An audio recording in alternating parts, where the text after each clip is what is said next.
asuh balik deui dina channel JKR Official. Akhirnya jambaturan itu sadaya ngeunaan carita-carita mistis kabangsaning juri genderuwo kuntilanak dedemit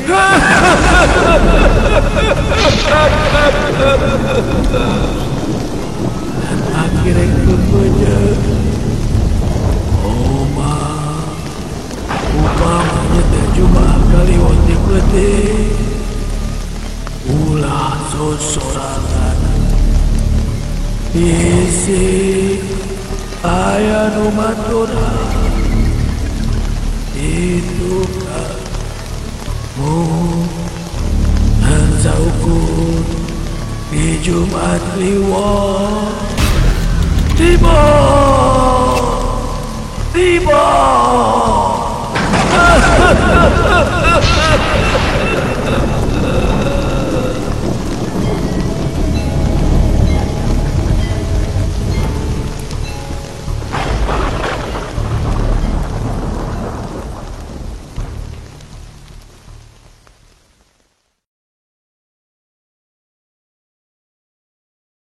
tuhu kana naon bae tugas di pagawean geus ngarupakeun hiji bagian anu perlu diperhatikeun. Sok komo deui saperti kuring anu usaha ngadunungan ka batur di mana diparentah ulah ngabantah tapi kudu ngagugu. Lain urang turut karena tunjuk curug batur tapi nada hal eta lamun ku urang dilaksanakeun geus ngarupakeun hiji gawe anu digawekeun. Harita kuring keur ngobrol jeung dunungan nu jadi obrolan aya patula patali jeung pagawean anu kudu ku kuring harita dipigawe. Biasa lamun dunungan manggil sok aya tugas keluar kota anu kukuring kudu dilaksanakeun. Mat, aya tugas anu kudu kumamat dipigawe. Mangga Pak, aya tugas naon kitu Pak? Eta pangantirkeun barang ka Jakarta. Mangga, iraha waktosna Pak? Nya wayahna we waktu nama poe ieu pisan. Ulah disukeun deui. Siapa? Ayeuna langsung berangkat. Keur kuring geus tara kaleket deui di mana narima tugas ti dunungan. Jeung deui kabeneran boga dunungan anu tara ngalalaworakeun kana pagawean batur. Ninggang kuring kudu kaluar kota. Lumayan dunungan sok mere duit leuwih. Boga dunungan bager ngarti ka kabutuhan pagawe keur kuring na oge haget di mana narima parentah teh. Waktu geus teu jadi ugeran keur kuring. Rek beurang, rek peuting, kuring pasti siap wae ngalaksanakeun tugasna. Geus pasti kuring balik di Jakarta teh peuting. Lantaran kuring inditna ti Bandung pas sore tapi geus teu jadi halangan keur kuring mah. Sok sanajan kudu balik subuh oge ari keur ngalaksanakeun pagawean ti dunungan mah. Kuring ngahaja ngadon balik heula ka imah. Maksudna rek ngadon ngajak alo keur maturan kuring ka Jakarta. Maksudna kuring ngajak alo teh supaya aya batur ngobrol salila di jalan. Dina kuring mawa mobilna oge teu manyun teuing ari aya nu marengan mah. Dan milu jeung Mang yuk ah. Iraha Mang? Nya ayeuna atuh piraku isukan mah. Oh, kabeneran Mang ngajak. Puguh abdi meni asa bararutek aya wae di imah ieu teh Mang. Nya hayu atuh, urang langsung berangkat. Kuring jeung si Dadang indit di Bandung muru ka Jakarta nyaeta kira-kira jam 5 sore. Waktu kuring indit mah kabeneran teka pegat ku macet di jalana. Ngan tempo balik kakarek kuring nyorang jalan macet.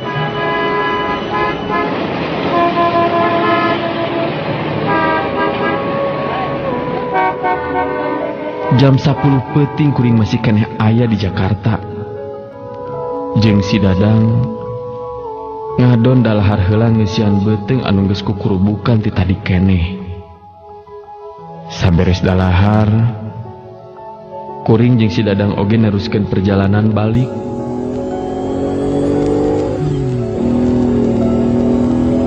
Mobil anu ditumpakan ku kuring jeung si Dadang maju nyempur muru ka Bandungkeun. Aya kejadian anu teu disangka. Mobil anu keur maju teh ujug-ujug pareum teu pupuguh.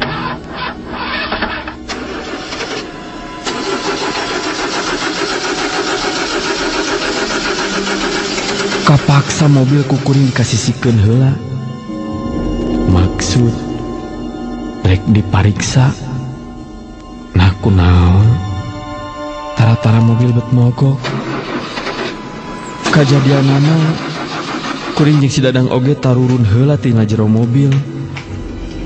Maksud rek ngadondroskeun mariksa mobil anu ngadadak mogok teh. Poe naon ari teh Dang? Rebo atau Kemis? Oh, meni geus pohoe kana poe teh. Ayeuna mah poe Kemis atuh malam Jumaah, Mang. Malam Jumaah? Nah rasaan teh asa malam Kemisnya.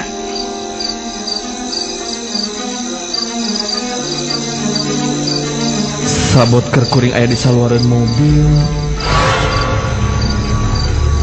Ujug-ujug selengseng ke ambe seungit minyak anu meleber. Kaambana beut asa aneh. Asa kakarek harita kuring ngambe minyak seungit anu sarupa kitu ka angseuna. Aneh jeung rada heran keur kuring. Nah kunaon atuh? Mobil bet jadi mogok. Sok padahal basa dipariksaan mah teh gangguan anu bisa ngajadikeun mobil mogok. Omoh deui harita kaayaan di sisieun eta jalan geus sepi nakeran. Sok sanajan di jalan tol, tapi mobil anu ngaliwat jarang teu saperti biasana. Basa keur kuring jeung si Dadang cing harulong mikiran mobil. Kadengi ti tukangan mobil aya sora anu dedeheman. Kuring oge langsung ningali ka palebah anu dehem teh. Beh katingali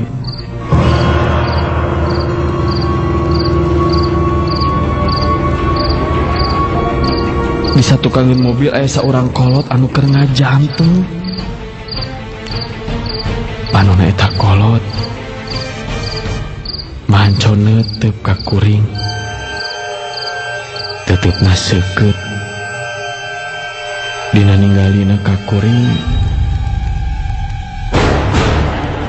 semu anu ngandung sima. Eta kolot teh saterusna nitah ka kuring arasup kana jero mobil. Geus aya di jero mobil,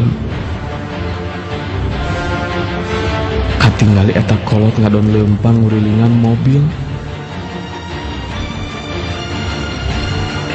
Nah atuh sanggeus dikurilingan ku eta kolot,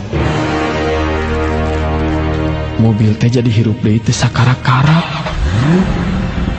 Geus kitu mah kuring oge ngarasa ngemplong deui. Sabab mobil geus normal saperti biasa. Kuring oge turun deui tina jero mobil. Maksud marek nganuhunkeun ka eta kolot anu jadi sareat bisa ngahirupkeun deui mobil anu pareum mogok teu puguh-puguh teh. Kajadian aneh anu kaalaman ku kuring Nah eta kolot anu tadi mantuan ka kuring ngahirupan mobil teh gening bet geus eueuh. Padahal cikene can sababaraha menit tapi bet geus teu aya di dinya. Kuring jeung si Dadang sakedapan maluruh neangan eta kolot. Mun seug manehna leumpang ninggalkeun mobil kuring, ukuran lengkah mah paling oge kakarek 5 lengkah. Tapi nah atuh ayeuna bet geus eueuh. Nah atuh geus aya kajadian sarupa kitu. Ujug-ujug puringkak bulu punduk cing puriding. Si Dadang mah katinggali paromana teh sieun. Keur cing harulang kitu. Ujug-ujug aya angin nu karasa ngadeos nebak ka awak kuring. Leungit angin. Kadenge aya sora anu ngomong nitah ka kuring balik. Tung di teangan kami mah. Jum we ka itu gerak balik. Kuring dua anjing si Dadang ngadenge aya sora sarupa kitu. Bari jeung taya wujudna. Langsung asut deui kana jero mobil. Can mobil ku kuring dipajukeun. Samemeh maju. Nah bet aya rasa penasaran. Bet hayang ningali ka tukang sagala. Basa kuring ningali ka tukang. Di saluareun mobil pas di tukangeunana katinggali aya nu nangtung. Samalah katinggali eta kolot anu tadi kukuring di teangan tea. Basa kukuring ditelak-telak eta kolot teh bet langsung ngiles ngaleungit tina paningali kuring. Geus kitu mah kuring oge langsung ngajalankeun deui mobil. Bari masih diancikan ku rasa kasieun. Pangpangna sok sieun aya kajadian anu leuwih ti kitu. Lamun kuring jeung si Dadang aya keneh di dinya.